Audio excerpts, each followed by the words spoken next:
Hi everyone, in this video I wanted to talk about some pet peeves that I have as an artist and just like some daily general struggles that I have as an artist as well, and maybe you'll relate to some of these. Probably if you're an artist you'll probably know what I'm talking about.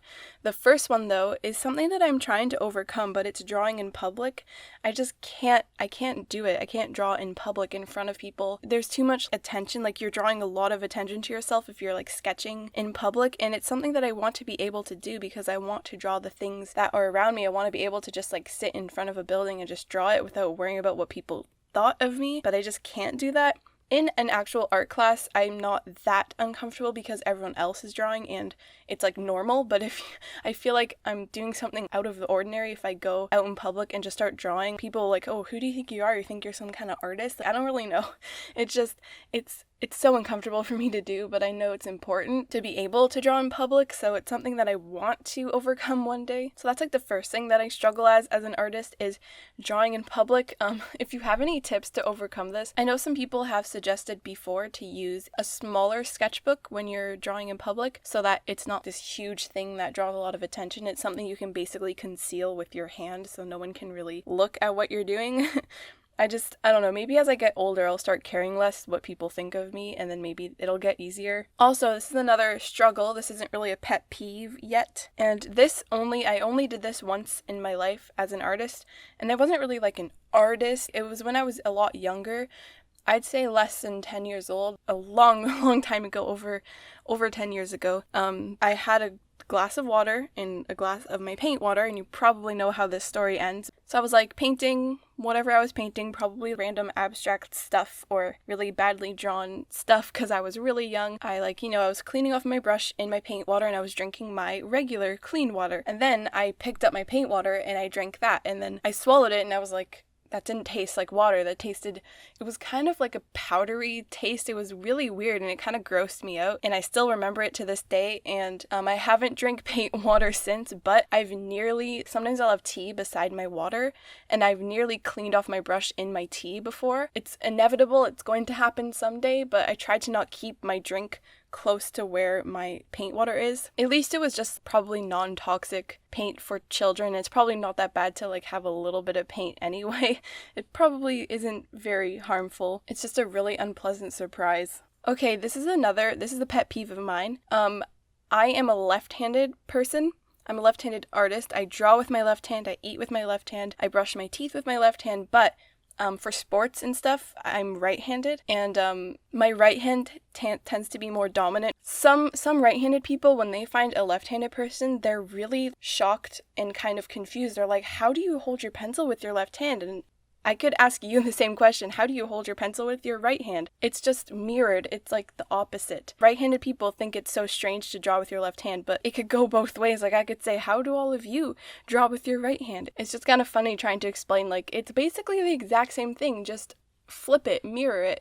It's just with my other hand. It's not that special. And I know some people say that left-handed artists are better than right-handed artists. I don't think that's true. I think it might have something to do with left-handed people tend to like want to pursue more like creative things, and therefore there's a higher amount of left-handed artists maybe. But I think right-handed artists can be just as good as a left-handed.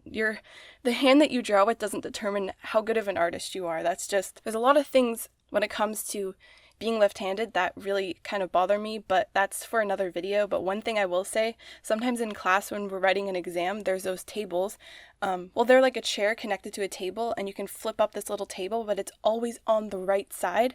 So you have to like lean your whole body over, and like your arm is like all the way across reaching to this tiny little table, and it really hurts your back. And I hate when there's no left-handed option. It's a right-handed world for left-handed people. But left-handed artists and right-handed artists still have an equal chance of smudging things. Writing with left-handed people is different because your hand just drags on top of it as you write. For right-handed people, when they write things, the ink gets a little bit of time to dry before their hand touches it. That's when left-handed people start smudging things, but with artwork, you're drawing all over the place, so you just have to kind of plan out which side you're going to do first so that your hand doesn't immediately smudge it. I have a lot to say about being left-handed, but that's for another video.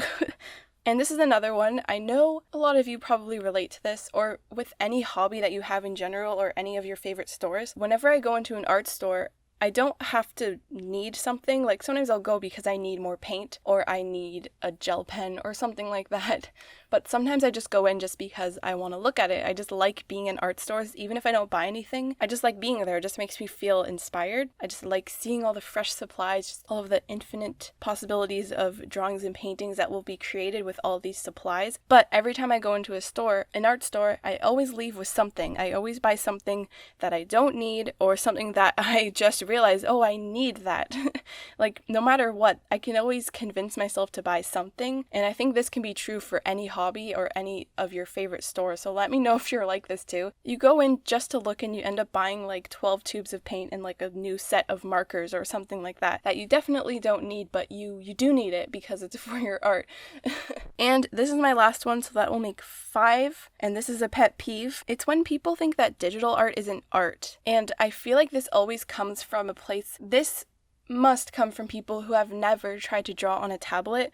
Learning digital art is really hard. The computer doesn't make the art. The artist makes the art. It's like, instead of paint, it's like you're painting with pixels instead. You lay down each and every individual pixel. Sure, it's a lot easier to like change things up. You can select things, move them around, but that's just those are just shortcuts. It's not the program doing it for you. It's just ways to make the whole process easier. And there's so many benefits to doing digital art. Like, we're living in a digital world now. There's like companies need logos, and there's just concept art is pretty much has to be digital art. It's just so much easier and faster, but you can still do traditional concept art. I'm not that educated about that, but digital art is art. Like the artist has a pen and they're drawing shapes, and then they fill in the shapes, and then they erase things, and then they paint it. It's art. And if anyone wants to say otherwise, I have so many arguments for them. So I mean, of course you can have your preference. If you just prefer traditional art, that's fine. If you just don't like digital art, that's fine, but you can't deny that it is a true form of art. That's just another pet peeve of mine. So let me know some of your pet peeves as an artist in the comments. Please let me know, because I would love to hear more things, and it might remind me of things that bother me too, or just more daily struggles being an artist. Thank you so much for watching this video. Please like the video and subscribe if you enjoyed this, if you want to see more videos from me, and I'll see you in my next video.